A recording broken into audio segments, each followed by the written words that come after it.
দ্বিপক্ষীয় সম্পর্ক নতুন উচ্চতায় নিতে একমত বাংলাদেশ মালয়েশিয়া। আটকে পড়া 18,000 কর্মীকে দ্রুত নেয়ার আশ্বাস ইব্রাহিমের। অন্তর্বর্তী সরকারের পাশে থাকার ঘোষণা।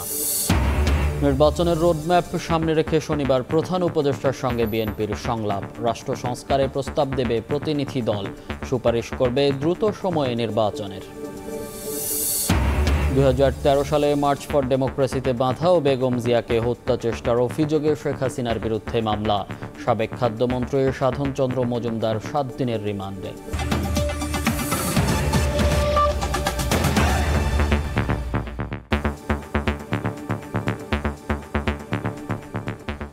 প্রবাসের সময়ের সঙ্গে আছি আমি মনির হোসাইন।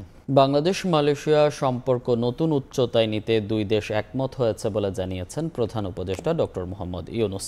মালয়েশিয়ার প্রধানমন্ত্রী আনোয়ার ইব্রাহিমের সঙ্গে বৈঠক শেষে যৌথ সংবাদ সম্মেলনে এই কথা জানান তিনি।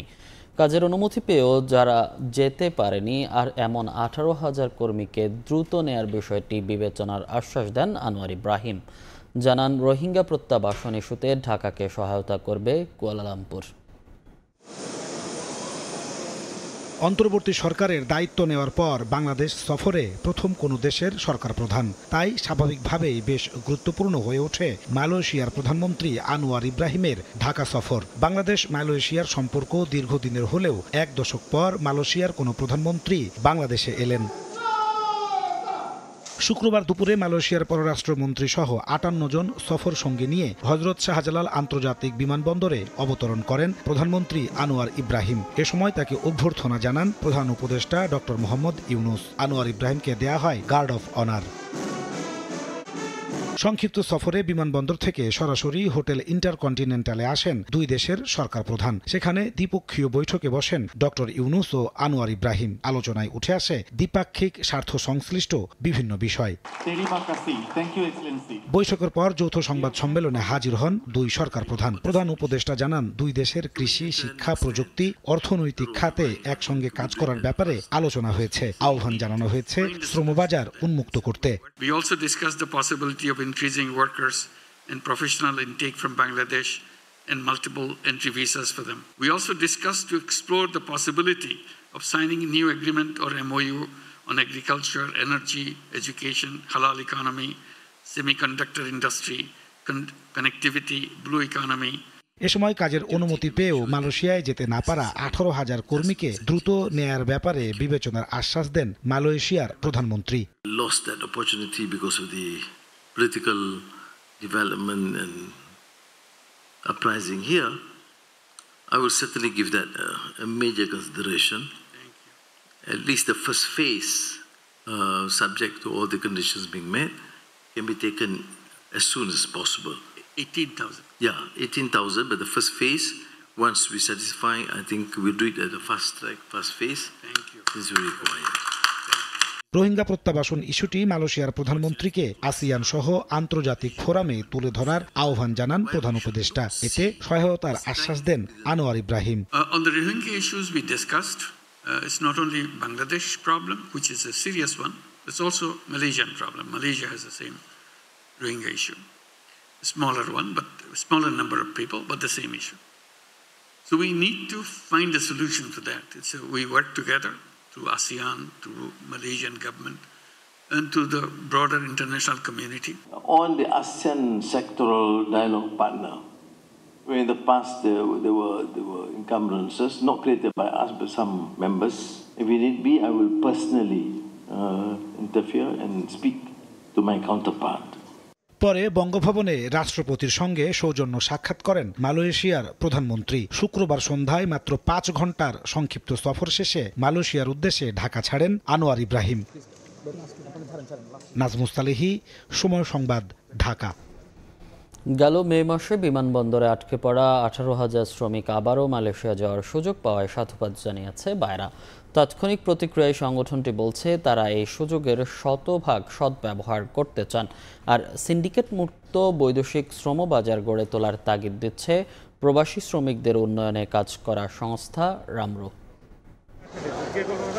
বিএমইটি ছাড়পত্র পাওয়ার পরেও ৩১ মে শেষ সময় পর্যন্ত চেষ্টা করেও ঢাকার হযরত শাহজালাল আন্তর্জাতিক বিমানবন্দরে আটকে পড়েন মালয়েশিয়াগামী ১৮,০০০-এর বেশি শ্রমিক। এবার তাদের অগ্রাধিকারের ভিত্তিতে মালয়েশিয়ার শ্রমবাজারে প্রবেশের সুযোগ দেওয়ার আশ্বাস দিলেন দেশটির প্রধানমন্ত্রী।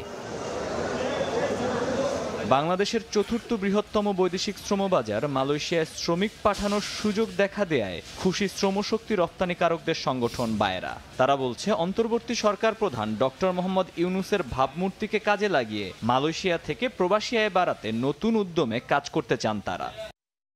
মালয়েশিয়ার প্রধানমন্ত্রীর সাথে একটা পার্সোনাল সম্পর্ক বিদ্যমান, বাংলাদেশে আসছে এবং তিনি নিজেই বলেছেন যে এই উপদেষ্টা থাকাকালীন কি কি সুবিধা মালয়েশিয়া থেকে পেতে চাই সে সবকিছু দিতে প্রস্তুত। যেহেতু মালয়েশিয়ার শ্রমিক ওখানে কাজ করতেছে, এদেরকে যতটুকু সম্ভব তারা সাহায্য করবে এবং যেগুলি যেতে পারেনি তাদের যাওয়ার ব্যাপারে ব্যবস্থা করবে।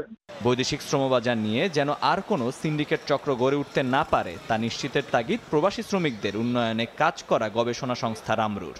এবার অবশ্যই যারা এই সিন্ডিকেটের হোতা তাদেরকে একটু আইনের আওতায় নিয়ে আসা, তাদেরকে পানিশমেন্টের মধ্যে ফেলা, তা না হলে বারবারই দেখবেন যে এরকম হবে এবং যারা বেঁচে যাওয়ার তারা বেঁচেই যাবে, মাঝখান থেকে ভুক্তভোগী যারা অভিবাসী তারাই এই ধকলটা পোহাবে।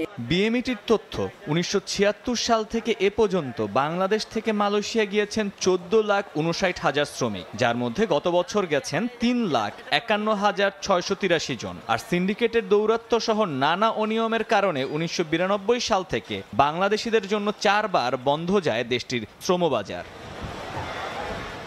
মহির মারুফ, সময় সংবাদ, ঢাকা। অন্য প্রসঙ্গ, নির্বাচনের রোডম্যাপ সামনে রেখে শনিবার প্রধান উপদেষ্টার সঙ্গে সংলাপে বসবে বিএনপি। বৈঠকে রাষ্ট্র সংস্কারে সুনির্দিষ্ট প্রস্তাব দেবে দলটি। একই সঙ্গে সুপারিশ করবে দ্রুত সময়ের মধ্যে অবাধ ও সুষ্ঠু নির্বাচন দেওয়ার। আর বিএনপি নেতারা বলছেন, নির্বাচিত সরকারই দেশের সামগ্রিক সংস্কার করবে। মার্জিয়া মোমোর রিপোর্ট। শনিবার বিএনপির সঙ্গে বৈঠকের মধ্য দিয়ে শুরু হবে 7 দিনব্যাপী রাজনৈতিক দলগুলোর সঙ্গে অন্তর্বর্তীকালীন সরকারের প্রধান উপদেষ্টা ডক্টর মোহাম্মদ ইউনূসের সংলাপ। আলোচনার টেবিলে মূল ইস্যু হিসেবে থাকছে রাষ্ট্র সংস্কারে অন্তর্বর্তী সরকারের 6 কমিশনের কার্যক্রম, দেশের আইন শৃঙ্খলা পরিস্থিতি ও ত্রয়োদশ জাতীয় সংসদ নির্বাচন। সংলাপে অংশ নিতে ইতোমধ্যে প্রস্তুত বিএনপির প্রতিনিধি কমিটি। দলটির মহাসচিব মির্জা ফখরুল ইসলাম আলমগীরের নেতৃত্বে প্রতিনিধি দলে থাকবেন স্থায়ী কমিটির সদস্য ও বিএনপির রাষ্ট্র সংস্কার কমিটিতে আছেন এমন নেতারা। বিএনপির জ্যেষ্ঠ নেতা আমির খসরু মাহমুদ চৌধুরী জানালেন, নির্বাচনের রোডম্যাপ সামনে রেখেই প্রধান উপদেষ্টার সঙ্গে সংলাপে বসবে বিএনপি। সংস্কার কিন্তু একটা চলমান প্রক্রিয়া। সংস্কার যে আমরা কালকে 1 মাসে 2 মাসের মধ্যে শেষ হয়ে যাবে তা তো না। আমাদেরকে যতবারই সংস্কারের প্রশ্ন আসবে, যত বিষয়ে পরিবর্তনের প্রশ্ন আসবে, আমাদেরকে সেটা নির্বাচিত সংসদ সরকারের মাধ্যমে করতে হবে। এগুলো শেষ করে আমাকে নির্বাচনের প্রক্রিয়ার মাধ্যমে দেশে গণতান্ত্রিক অর্ডার ফিরিয়ে আনতে হবে। বৈঠকে রাষ্ট্র সংস্কারের বিষয়ে অধ্যাপক ইউনূসের কাছে সুনির্দিষ্ট প্রস্তাব তুলে ধরা হবে বলে জানিয়েছেন বিএনপির স্থায়ী কমিটির সদস্য সালাউদ্দিন আহমেদ। বর্তমান সরকার যে সংস্কার কার্যক্রমগুলো হাতে নিয়েছে তার মধ্যে আমাদের সুপারিশগুলো এই 31 দফার ভিত্তিতে আমরা প্রদান করব।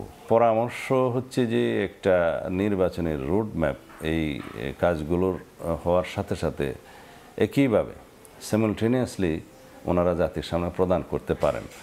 তবে হার্ড অ্যান্ড ফাস্ট কোনো সময় বা কোনো মাসের কথা আমরা বলবো না। বিএনপির জ্যেষ্ঠ নেতারা বলছেন, সংস্কার একটি চলমান প্রক্রিয়া। পূর্ণাঙ্গ রাষ্ট্র সংস্কারের দায়িত্ব হবে জনগণের ভোটে নির্বাচিত সরকারের কাজ।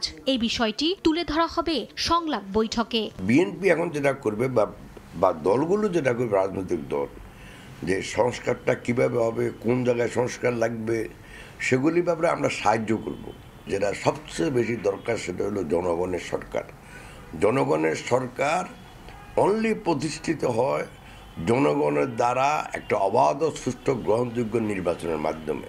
এর আগে গত 29 আগস্ট অন্তর্বর্তী সরকারের প্রধান উপদেষ্টার সঙ্গে দেশের সমসাময়িক ইস্যুতে বৈঠক করেন বিএনপির প্রতিনিধি দল। মার্জিয়া মুমু, সময় সংবাদ, ঢাকা। মানুষের বুকে বুলেট ছোঁড়ার দুঃসাহস করবে এমন সরকার জনগণ দেখতে চায় না বলে মন্তব্য করেছেন জামাতে ইসলামীর আমির ডাক্তার শফিকুর রহমান। শুক্রবার সকালে গাজীপুরের রাজবাড়ী মাঠে ছাত্র আন্দোলনে নিহত শহীদ পরিবারের সদস্যদের সঙ্গে মতবিনিময় সভায় কথা বলেন তিনি। এ সময় জামাতের আমির বলেন, কোনো দুর্বৃত্তকে আদালতের চেয়ারে বসতে দেয়া হবে না। বিচার বিভাগের স্বাধীনতা দাবি করেন তিনি।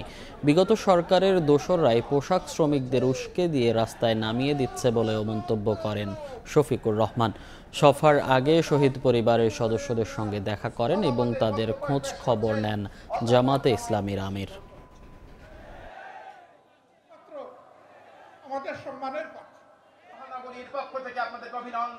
আমরা বিশ্বাস করি আগামীতে স্বৈরাচারের এমন কোনো স্বৈরাচারের জন্ম হবে না যারা ক্ষমতায় থাকা অবস্থায় জনগণের অর্থে কিনা অস্ত্র আর বুলেট জনগণের বুকে ছোড়ার দুঃসাহস করবে, এমন কারো জন্ম হবে না। আমরা এমন কোন সন্ত্রাসী সরকার দেখতে চাই না। 18 কোটি মানুষের 36 কোটি হাতকে এক জায়গায় ধরতে হবে। বিশ্বকে জানান দিতে হবে দেশ এবং জাতির স্বার্থে আমাদের মধ্যে কোনো বিভাজন নেই। তাড়াহুড়ো না করে অন্তর্বর্তী সরকারকে সময় নিয়ে রাষ্ট্র সংস্কারের পরই নির্বাচন দেওয়ার আহ্বান জানিয়েছেন ইসলামী আন্দোলন বাংলাদেশ। শুক্রবার দুপুরে ফিলিস্তিন সহ মধ্যপ্রাচ্যে ইসরায়েলি বর্বরতা ও ভারতে ইসলাম ধর্ম অবমাননার প্রতিবাদে বিক্ষোভ সমাবেশ করে দলটি। এ সময় ভারতীয় হাই কমিশনারকে ডেকে অন্তর্বর্তী সরকারকে প্রতিবাদ জানানোর দাবি জানান বক্তারা। ফিলিস্তিন সহ মধ্যপ্রাচ্যে ইসরায়েলি বর্বরতা ও ভারতে ইসলাম ধর্ম নিয়ে কটূক্তির প্রতিবাদে জাতীয় মসজিদ বাইতুল মোকাররমের সামনে বিক্ষোভ সমাবেশ করেছে ইসলামী আন্দোলন বাংলাদেশ। সমাবেশে অংশ নিয়ে বক্তারা ভারতে ইসলাম ধর্ম নিয়ে কটূক্তি করায় হাইকমিশনারকে ডেকে অন্তর্বর্তী সরকারকে প্রতিবাদ জানানোর দাবি জানান তারা। হাসপাতাল কেন গুঁড়িয়ে দেওয়া হবে? ইসরায়েলের এই কালো হাতকে ভেঙে দেওয়ার জন্য বিশ্ব নেতৃবৃন্দের প্রতি আমরা আহ্বান জানাচ্ছি। রামগিরি মহারাজ যা করেছে, এরপরে বিজেপি নেতা যা করেছে, আপনি অনতিবিলম্বে বাংলাদেশের হাই কমিশনার ইন্ডিয়ান যিনি আছেন তাকে ডেকে কড়া প্রতিবাদ করে জাতিকে সামনে আপনি এটা জানিয়ে দেন যে আপনারাও ইসলামের পক্ষে, মহানবীর পক্ষে আছেন। আমরা এটা দেখতে চাই। অন্যথায় আগামী দিনে এই প্রসঙ্গে কিন্তু পীর সাহেব চরমনে ডাক দিলে দেশব্যাপী গণ আন্দোলন গড়ে উঠবে। এদিকে অন্তর্বর্তী সরকারকে সময় নিয়ে রাষ্ট্র সংস্কারের পরই নির্বাচন দেওয়ার কথা জানান ইসলামী আন্দোলনের প্রেসিডিয়াম সদস্য মাওলানা সৈয়দ মোসাদ্দেক বিল্লাহ আল মাদানী। 6টা কমিশন করছে, অন্যগুলা সব দুর্নীতি, নির্বাচন কমিশন, অর্থনৈতিক ব্যাপার, প্রশাসন, পুলিশ থেকে শুরু করে সবগুলোর সংস্কার হবে, নির্বাচনের পরিবেশ হবে, তারপর আমরা নির্বাচনে যাবো ইনশাআল্লাহ। প্রতিবাদ সমাবেশ শেষে বিক্ষোভ মিছিল বের করে দলটি। এ সময় কালো পতাকা উড়ানোই 3 জনকে আটক করেছে পুলিশ। তবে এ বিষয়ে কিছু বলতে রাজি হয়নি পুলিশ। রাইদুল ইসলাম শুভ, সময় সংবাদ, ঢাকা। 2013 সালে বিএনপির মার্চ ফর ডেমোক্রেসিতে বাধা ও দলের চেয়ারপারসন বেগম খালেদা জিয়াকে হত্যা চেষ্টার অভিযোগে শেখ হাসিনা সহ 113 জনের বিরুদ্ধে রাজধানীর গুলশান থানায় মামলা হয়েছে। এদিকে তেজগাঁ থানার বিশ্ববিদ্যালয় ছাত্র হত্যা মামলায় সাবেক খাদ্যমন্ত্রী সাধন চন্দ্র মজুমদারের 7 দিনের রিমান্ড মঞ্জুর করেছেন আদালত। এছাড়া সাবেক কাউন্সিলর এনামুল হক আবুলের 5 দিন ও কৃষক লীগ সভাপতি সমীর চন্দ্রকে 3 দিনের রিমান্ডে পাঠিয়েছেন আদালত। সতর্কতার সাথে জেল হাজতে তাকে যেন জিজ্ঞাসাবাদ করা হয়। তিনি একজন বয়স্ক মানুষ, তিনি রাষ্ট্রের বিভিন্ন জায়গায় ছিলেন। সে আদালত যে আদেশ দিয়েছে সেই আদেশে আমরা সন্তুষ্ট। পরে একই আদালত যুবদল নেতা শামীম হত্যা মামলায় ঢাকা দক্ষিণ সিটি কর্পোরেশনের সাবেক কাউন্সিলর এনামুল হক আবুলের 5 দিনের রিমান্ড মঞ্জুর করেন। 28 অক্টোবর 2023 সালের যে মহাসমাবেশ ছিল, সেই মহাসমাবেশে গুলি করে যুবদলের নেতা শামীমকে হত্যা করেছেন এবং সেদিন প্রধান বিচারপতির বাসভবন আক্রমণ থেকে বিভিন্ন জায়গায় তিনি গুলি বর্ষণ করেছেন তার দলবল নিয়ে। বাড্ডা থানার দুলাল হত্যা মামলায় কৃষক লীগ সভাপতি সমীর চন্দ্রকে 3 দিনের রিমান্ড দেন আদালত। এছাড়া সন্ত্রাস বিরোধী আইনের মামলায় গ্রেফতার হিজবুত তাহরীরের মিডিয়া সমন্বয়কারী ইমতিয়াজ সেলিমকে 3 দিনের পুলিশি জিজ্ঞাসাবাদে পাঠানো হয়েছে। আসিফ মোহাম্মদ সিয়াম, সময় সংবাদ, ঢাকা। রাজধানীর ক্যান্টনমেন্ট থানাধীন মানিকদির নামাপাড়ায় মসজিদ রোডের মাঝে দেয়াল তুলে রাস্তার জায়গা দখলের অভিযোগ উঠেছে আবাসন ব্যবসা প্রতিষ্ঠান বিজে প্রপার্টিজের বিরুদ্ধে। এতে ওই এলাকার অনেকে হারিয়েছেন চলাচলের একমাত্র রাস্তা। জানতে পেরে সিটি কর্পোরেশন দেয়াল উচ্ছেদে গেলেও আদালতের নিষেধাজ্ঞায় করতে পারেনি দখলমুক্ত। আতাউর কাউসারের রিপোর্ট, ছবি তুলেছেন রতন চন্দ্র মজুমদার এবং শেখ নাহিদ।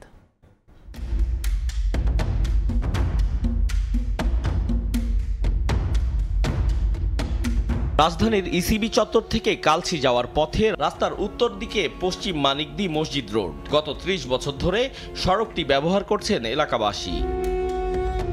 স্থানীয়দের অভিযোগ, ২০১১ সালে ১ বছর মেয়াদি বায়না দলিল করেই ২০২৩ সালের মে মাসে সড়কটির মাঝামাঝি অবৈধভাবে দেয়াল তুলে দেয় আবাসন ব্যবসায়ী গ্রুপ বিজে প্রপার্টিজ। জুন ম্যাপে আছে, গুগল ম্যাপে আছে, ড্যাবের ম্যাপে আছে। রাস্তাটা আটকানোর মানে হইলো আমাদের জায়গা সহ আমাদের পিছনের জায়গা নিয়ে ওরা বড় করে বিল্ডিং করার ইচ্ছা, 18 তলা বিল্ডিং করব। সরেজমিনে দেখা মিলল এর ফলে সৃষ্ট দুর্ভোগ। দেয়ালটি নির্মাণের কারণে হাঁটা চলার রাস্তা পুরোপুরি বন্ধ হয়ে গেছে। এখন তারা কোন দিক দিয়ে চলাচল করছেন, চলুন দেখে আসি।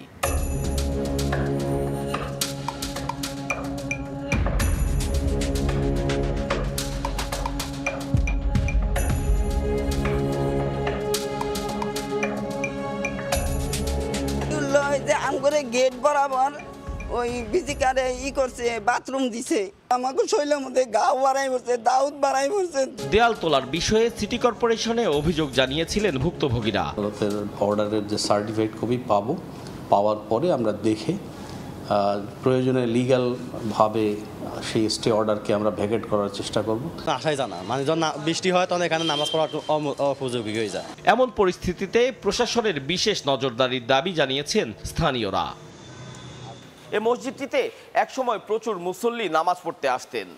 এলাকাবাসীর অভিযোগ, অবৈধভাবে দেয়ালটি নির্মাণের পর থেকে এখানে মুসল্লির সংখ্যা আশঙ্কাজনকভাবে কমে গেছে।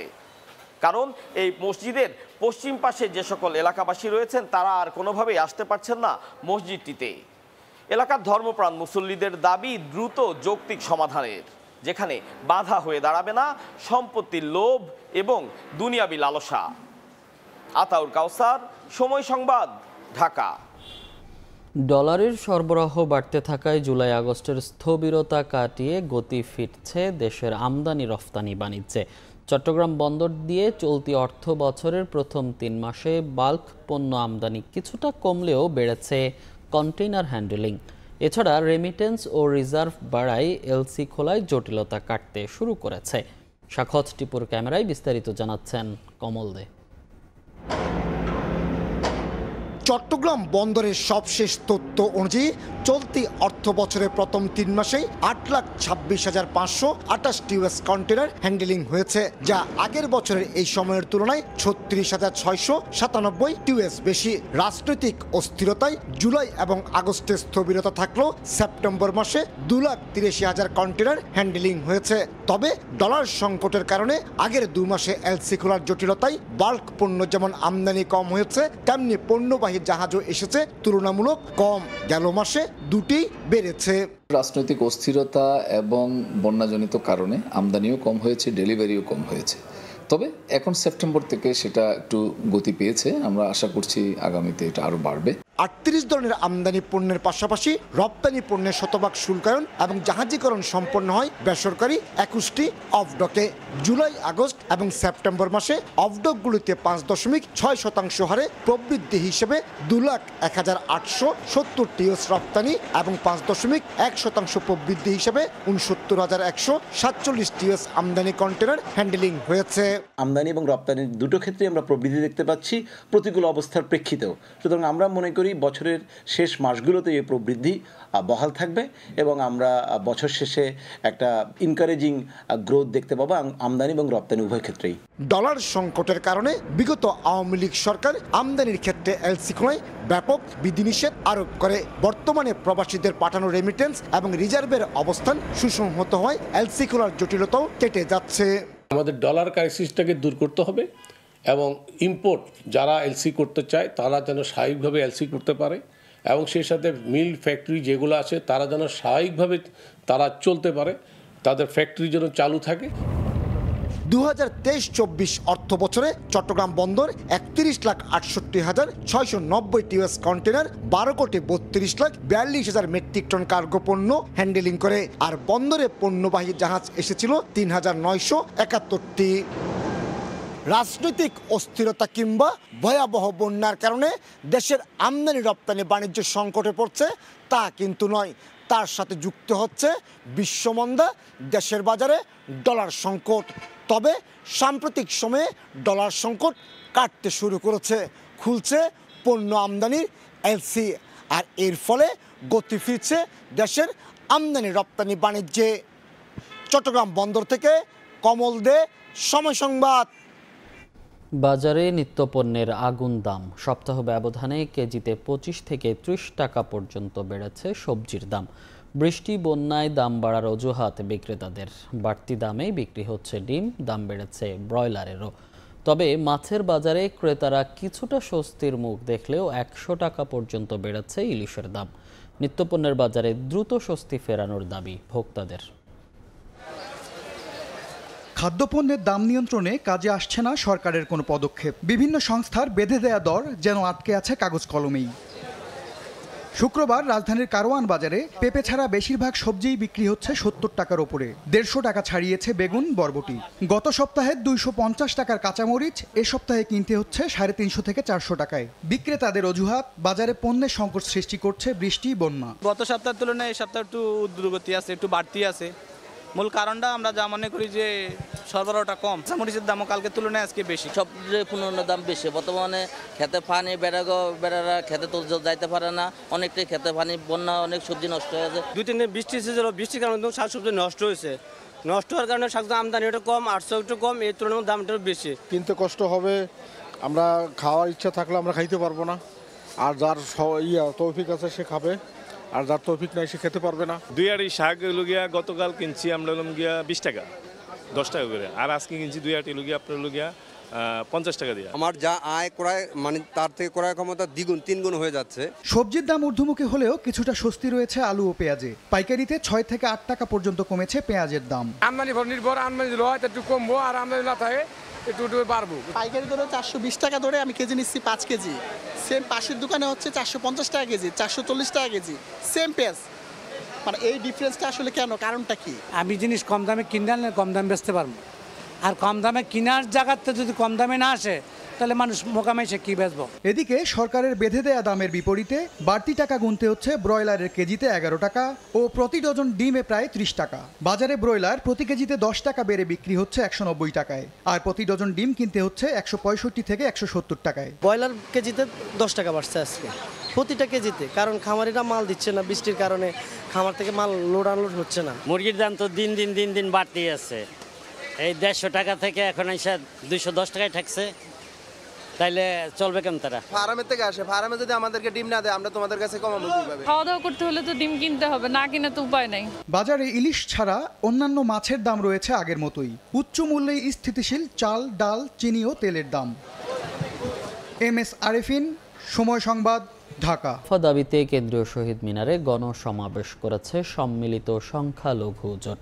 হিন্দু সম্প্রদায়ের ওপর বিভিন্ন স্থানে নির্যাতন বন্ধ, দোষী ব্যক্তিদের বিচার, সংখ্যালঘু সুরক্ষা আইন প্রণয়ন সহ 8 দফা দাবি তুলে ধরেন বক্তারা। এ সময় তারা বলেন, দাবি আদায় ও বিভিন্ন জায়গায় হামলার বিচার না হলে মাঠ ছেড়ে যাবেন না।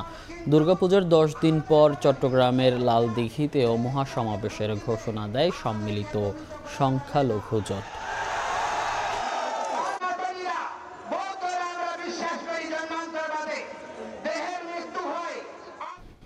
দরজায় কড়া নাড়ছে শারদীয় দুর্গাপূজা। পুরো দমে চলছে শেষ মুহূর্তের প্রস্তুতি। পূজা মণ্ডপগুলোতে প্রতিমা তৈরি ও সাজাতে ব্যস্ত শিল্পীরা। সার্বিক নিরাপত্তায় আয়োজক কমিটির পাশাপাশি সতর্ক অবস্থানে যৌথ বাহিনী। হাতের নিপুণ ছোঁয়া ও রং তুলির আঁচড়ে রাঙানো হচ্ছে দেবী দুর্গাকে। সাজসজ্জার জন্য পরানো হচ্ছে অলংকার। চারপাশে এখন উৎসবের আমেজ। দুর্গোৎসব সামনে রেখে প্রতিমা সাজাতে দিনরাত ব্যস্ত সময় পার করছেন শিল্পীরা। দেবী দুর্গা ছাড়াও কার্তিক, গণেশ, লক্ষ্মী ও সরস্বতীর প্রতিমা তৈরি করছেন শিল্পীরা। সময় যতই ঘনিয়ে আসছে, সনাতন ধর্মাবলম্বীদের মধ্যে ততই বাড়ছে উৎসবের আমেজ। দেবীর আরাধনার অপেক্ষায় প্রহর গুনছেন ভক্তরা। রঙের কাজ শুরু হয়েছে, আমার দেখতে অনেক ভালো লাগে, তাই আমি দেখতে আসি। পুজো আসবে, আমরা বন্ধু বান্ধব সবার সাথে ঘুরবো, পুজো মণ্ডপ দেখব। তবে পরিশ্রম অনুযায়ী ন্যায্য মজুরি পাচ্ছেন না বলে অভিযোগ প্রতিমা শিল্পীদের। এই বছরের শুক্লির দাম যা, তার থেকে দিনগুণ বাড়তেছে প্রতি বছরই। ওই হিসাবে ওই মজুরিটা আমরা পাচ্ছি না। আগে যে মূল্যটা পাইতাম ওই মূল্যটা এখন পাই না। সব জিনিসপাতির দাম বাইরে যাওয়াতে ওই মূল্যটা পাওয়া যায় না। সরকারের নির্দেশনা অনুযায়ী প্রতিটি পূজা মণ্ডপে ধর্মীয় সম্প্রীতি বজায় রেখে উৎসব পালনের প্রস্তুতি নেওয়া হচ্ছে বলে জানান আয়োজকরা। স্বতঃস্ফূর্ত অংশগ্রহণ থাকলে সব সম্প্রদায় তাইলে মনে হয় আমি মনে করি যে আমরা আরো বেশি নিরাপদ। সম্পূর্ণ ধর্মীয় ভাব গাম্ভীর্যের মাধ্যমে আমাদের দুর্গোৎসব হবে। নিরাপত্তা ও শৃঙ্খলা বজায় রাখতে পুলিশের পাশাপাশি যৌথ বাহিনী মাঠে থাকবে বলে জানান সংশ্লিষ্টরা। নির্ভয়ে আনন্দঘন পরিবেশে ধর্মীয় সম্প্রীতিতে একটা পুজো উদযাপনই হচ্ছে আমাদের মূল উদ্দেশ্য। যেসব মণ্ডপগুলো অধিক ঝুঁকিপূর্ণ সেখানে এবার পুলিশ ফোর্সের সংখ্যা বাড়ানো হয়েছে এবং আমাদের পুলিশের পাশাপাশি আনসার এবং টহলে পুলিশ থাকবে। আগামী 9 অক্টোবর ষষ্ঠী পূজার মধ্য দিয়ে শুরু হবে দুর্গাপূজার আনুষ্ঠানিকতা, আর 13 অক্টোবর দেবী বিসর্জনের মাধ্যমে শেষ হবে এই বছরের দুর্গোৎসব। শামিমা শাম্মী, সময় সংবাদ। খেলার খবর। 2026 বিশ্বকাপকে সামনে রেখে ভারতের বিপক্ষে নতুন ব্র্যান্ডের টি-20 ক্রিকেট খেলতে চায় বাংলাদেশ। তবে 2 বছর পরের সেই বিশ্বকাপ দলে মাহমুদুল্লাহ রিয়াদের অবস্থান নিয়ে ধোঁয়াশায় টাইগার অধিনায়ক নাজমুল হোসেন শান্ত। সাকিবের অভাব বোধ করলেও দায়িত্ব নিতে বললেন মিরাজ মেহেদীদের। টেস্ট ব্যর্থতা ভুলে সাফ জানালেন জিততে চান ভারতের বিপক্ষে সিরিজ। গোয়ালিয়র থেকে মাহবুব রিমনের রিপোর্ট। গোয়ালিয়রে শেষ বিকেলের অস্তমিত সূর্যের মতোই ক্যারিয়ারের সায়ান্নে দাঁড়িয়ে মাহমুদুল্লাহ রিয়াদ। শুধু 39 ছুঁই বয়সে নয়, 22 গজে পারফরমেন্স নিয়েও আছে নানা প্রশ্ন। মধ্যপ্রদেশে গুঞ্জন ভারতের বিপক্ষে সিরিজ দিয়ে টি-20তে অবসরে যেতে পারেন রিয়াদ। কারণ 2026 বিশ্বকাপ পরিকল্পনায় তরুণদের সুযোগ করে দিতেই যে সরে দাঁড়ানোর ঘোষণা সাকিবের। ম্যাচডের 2 দিন আগে আসা সংবাদ সম্মেলনে অধিনায়কের কাছে ছুড়ে আসা সবচাইতে বেশি প্রশ্নও ছিল এই রিয়াদকে নিয়েই। জবাবে শান্ত তাকালেন ভবিষ্যতের দিকেই। আমি যতটুকু বুঝতে পারি রিয়াদ ভাইয়ের এই সিরিজটা খুবই ইম্পর্টেন্ট এবং হয়তো উনি সিলেক্টরের সাথে কথাও বলবেন।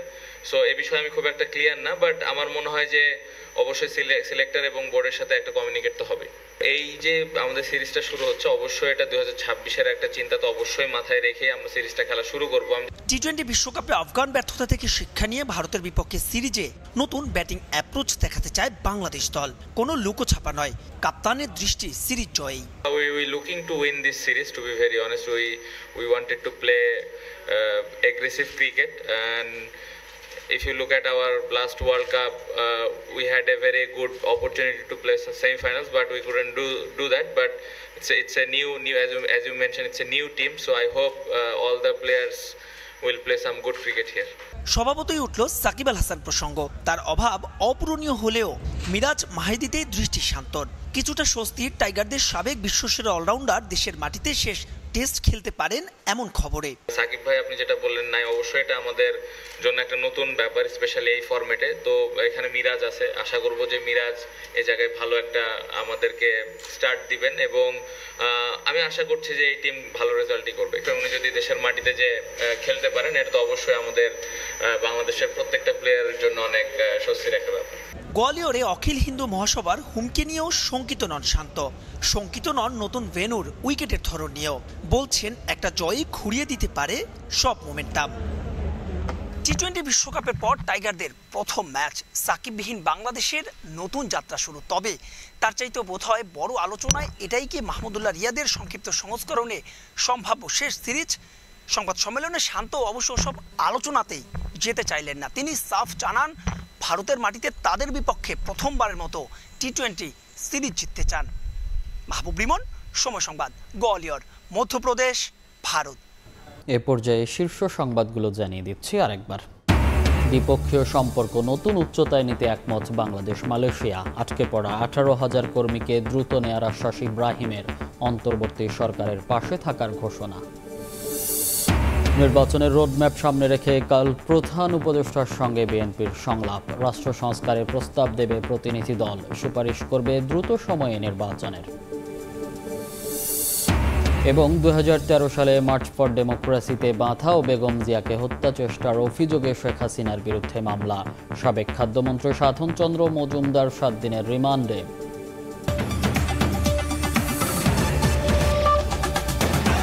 এই ছিল প্রবাসের সময়। সঙ্গে থাকুন সময়ের।